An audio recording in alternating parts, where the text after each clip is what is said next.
안녕하세요. 뉴빌드 남경혁 대표입니다. 우리가 큰 돈 들여서 하는 인테리어 공사, 그 인테리어에 대한 비용을 어떻게 하면 효율적으로 경비 처리를 할 수 있는지 절세 전문가 백현 세무법인의 유민아 대표 세무사님 모시고 한번 우리가 얘기 나눠볼 수 있도록 하겠습니다. 자기 소개해 주시죠. 안녕하세요.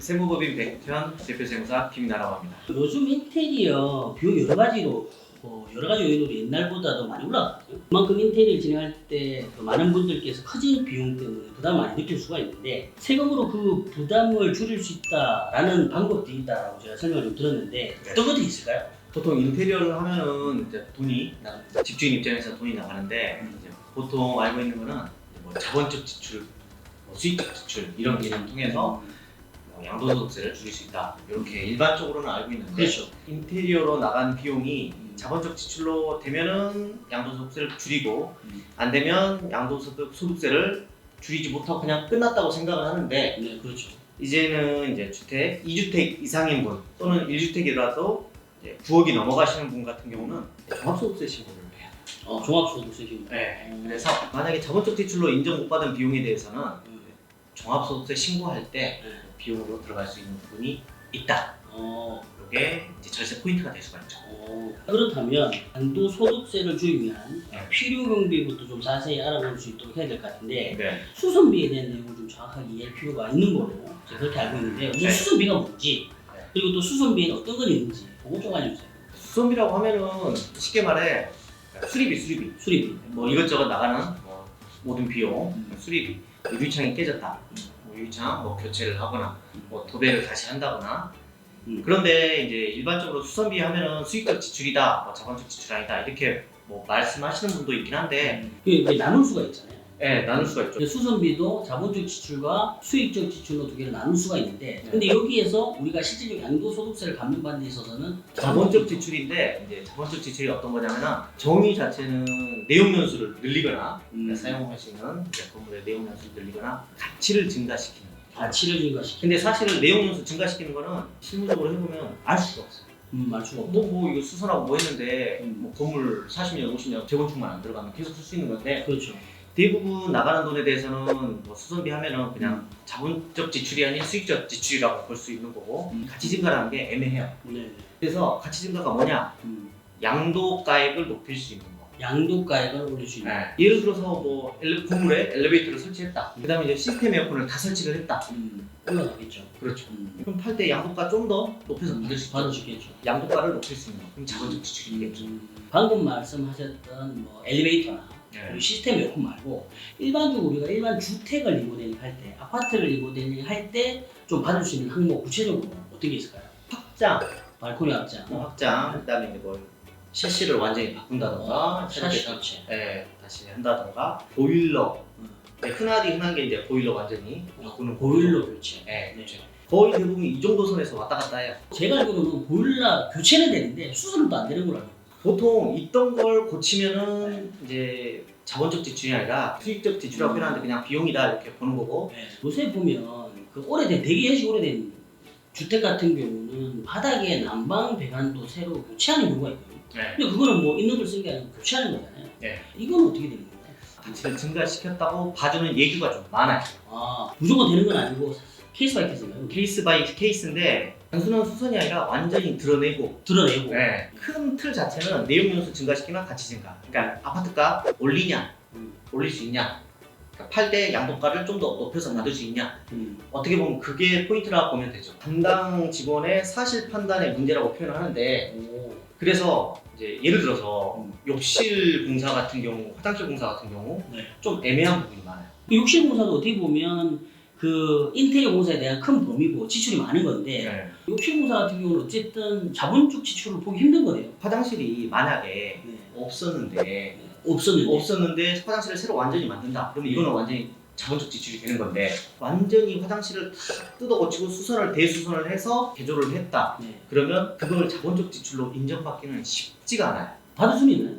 받을 수 있죠. 가치 증가를 했냐 안 했냐 이걸 갖다가 세무서 담당자한테 소명을 하는데 이게 생각보다 쉽지 않아요. 왜냐면 담당자 아니 화장실 뭐 이거 뜯어 고친다고 해서 뭐 부동산 가격이 오르냐 이거죠.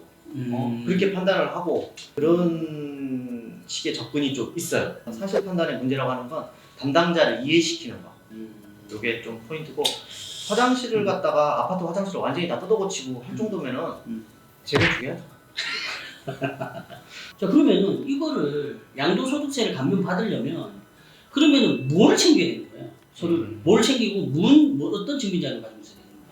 원래는 이제 적격 증빙 자료라 해서 뭐 세금 계산서, 뭐 신용카드, 현금영수 이렇게 나열은 돼 있지만 인테리어 시공하시는 분이 뭐 사업자가 없는 경우도 있고 적격 증빙을 받아야 하고 그럼 부가세 별도로 또 줘야 되는 경우도 있잖아요. 적격 증빙을 받는다는 건 정확히 어떤 의미예요? 그러니까 돈 주고 세금 계산서 받는 거예요. 아 세금 계산서 끊어달라고 하는데 매입세 공제라든가 이런 돌려받을 수 있는 그런 게 없기 때문에 집주인이 부가세를 안 주고 싶어하는 경우도 있고 많죠. 그럴 경우 집주인 입장에서는 이제 계좌이체를 해야죠.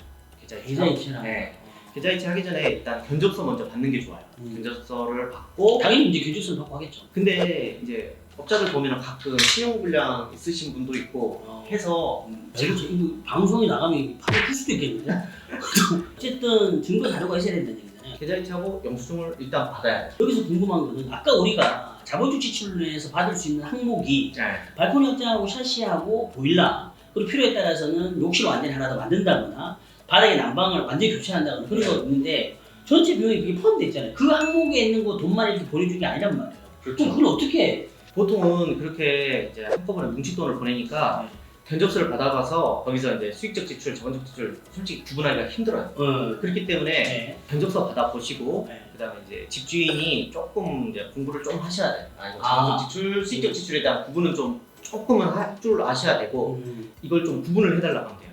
구분을 한다? 네, 세부적으로 이제 공사 내용, 항목에. 항목을 좀 구체적으로 해서 이 금액 얼마 해서 공계약을 하시고 좀 괜찮은 방법 중에 하나는 인테리어 공사가 뭐 1년 넘어가는 장기 공사가 아니잖아요. 그렇죠. 장기적인 공사이기 때문에 이제 뭐 계약금, 중도금, 잔금을 준다고 할 때 이제 공사가 끝날 때 자본적 지출하고 수익적 지출 구분되는 그 금액 따로따로 해서 세금 계산서 구분해서 끊어달라고 하시면 돼요. 구분해서? 그런데 이런 케이스는 그나마 이제 좀 공사 좀 많이 해보시고 집주인이 인테리어도 좀 많이 해보시고 이제 부동산 투자 많이 하시면서 인테리어 잘 자라게 좀 많이 하신 분들이 좀 알고 계시는데 보통은 잘 몰라요.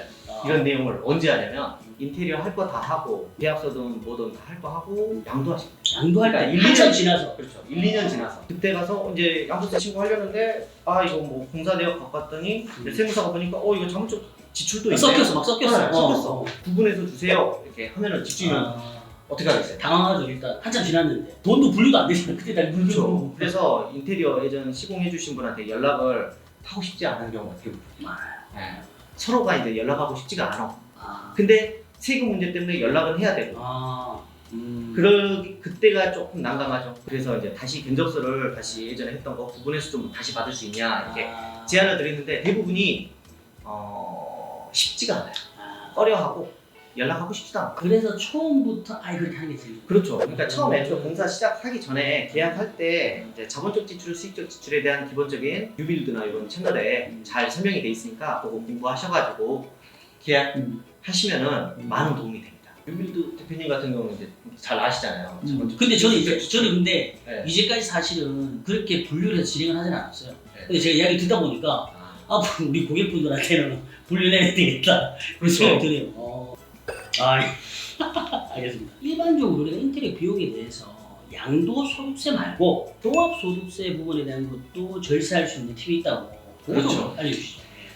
지금까지는 이제 자본적 지출, 양도소득세를 줄이는 자본적 지출에 대해서 많이 언급을 드렸는데 보통은 이제 자본적 지출을 된다 안 된다 여기서 끝나버리니까 그게 좀 아쉬운 부분이더라고요. 왜냐면 양도소득세 제가 신고를 할 때 이거는 자본적 지출이 좀 되고 뭐 이건 되고 안 되고 해서 구분해 주세요. 그러면 이제 뭐 구분을 해오신 분도 있고 못 해오신 분도 있는데 구분을 해오신 분한테 그러면 이거 수익 지출이 됐는데 부동산도 많고 종합소득 합산과세도 하셨고 이거 비용에 넣으셨어요? 물어보면은 대부분 그런 게 있어요? 그렇죠. 대부분 양도소득세 정도만 생각하지. 그렇죠. 종합소득세 생각 안 해요. 네, 증빙까지 다 이렇게 받으셨는데 이 주택에 대해서 임대소득 다 신고하시고 소득세도 엄청 내시고 우시고 그때 가서 물고. 네, 단 자기 주택이 한 주택이다, 1주택이다, 한 주택만 있어가지고 9억이 안 되는 거 1주택만 있다 그러면 비과세예요. 임대소득에 대해서.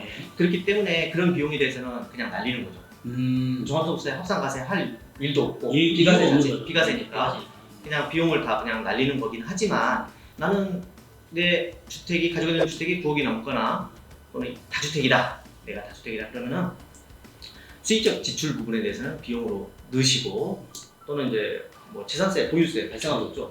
그것도 뭐 분리과세 하지 마시고 최대한 뭐 장부 만들어서 종합소득세 합산신고 이렇게 하신다면은 오히려 타소득이 있는 분이라면 소득세 때 환급이 나올 수도 있어요. 네. 그 이야기를 정리해보면 네.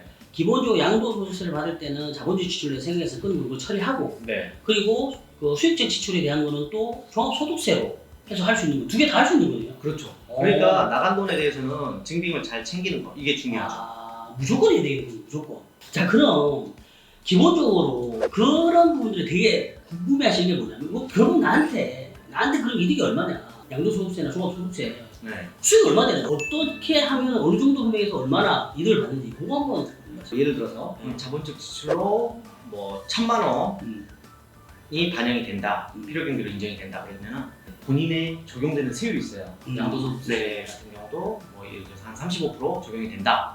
그러면 필요경비 1,000만 원이 반영되냐 안 반영되냐의 차이는 적용되는 세율 35% 이렇게 생각하시면 돼요. 35%? 네, 350만 원. 지방세까지 하면 뭐 35만 원 더해서 385만 원. 1,000만 원 하면 많이 되네요. 네. 그러니까 본인이 얼마나 큰 이득을 보느냐는 적용되는 세율 구간이 어디냐 이렇게 생각하면 돼요. 그러면은 네. 기본적으로 우리가 엔트리 했을 때 그 수익적 지출에 대한 거는 그 해에 네. 관련해서 이제 받을 수가 있는 거고 네. 그 다음에 자본적 지출은 우리가 그 물건을 팔 때 그렇죠. 또 한 번 더 양도소득세에서 받을 수가 있는 거죠. 그렇죠. 와. 그러니까 뭐 인테리어가 8천이 나갔다 그러면 뭐 자본적 지출 5천, 3천 이렇게 했을 때 네. 5천은 양도했을 때 혜택을 볼 수 있는 부분이고 3천은 이제 종합소득세 신고할 때 그때 혜택을 볼 수 있는 부분. 대신에 이제 얼만큼의 이득이 있냐는 이제 적용되는 세율 구간에 네. 따라서 누진으로 되니까. 누진으로 되니까 그렇게 되는 거고 종합소득세는 이제 건강보험료 나중에 이제 문제 지역가입자 같은 경우는 건강보험료 문제가 있기 때문에 적극적으로 이제 줄이는 게 소득세를 줄이는 게 더 이득이다. 와, 생각했던 것보다 훨씬 세금을 많이 받네요. 그렇죠. 그만큼 우리나라 세율이 소득세에 대한 세율이 세다는 거지. 세다. New build. 자 오늘 제가 저도 그 세금 관련된 거는 그 이제 시청자분들이나 또는 저희 이제 고객분들께 질문 상당히 많이 받는데 오늘 이 영상 하나로 한 번에 정리가 될 것 같고요. 귀중한 정보 제공해주신 세무사님 유튜브 채널도 운영하고 있다는데 네. 그거 좀 간단하게 소개 좀 해주죠. 정말 짧게 하세요. 저 세테크 TV라고. 세테크 TV. 네, 세테크 TV. 세금과 재테크인데 이거에 대해서 제가 좀 세금을 통해서 절세 이게 또 다른 재테크잖아요. 아 그럼요. 네. 엄청난 재테크. 그래서 영상은 지금 많이 올리지는 않았지만 제가 앞으로 좀 열심히 해볼 계획을 갖고 있습니다. 그 세테크 TV는 제가 더보기란에다가 링크 걸어둘 테니까 참고하시면 될 것 같고요. 오늘 그 세금 관련된 얘기 여기까지 하고 제가 또 다음에는 또 다른 내용으로 한번 찾아뵐 수 있도록 그렇게 하겠습니다. 여기까지 인테리어 맛집 뉴빌드 남경엽 대표와 김인환 세무사. 감사합니다. 그럼 다음 시간에 뵐게요. 안녕.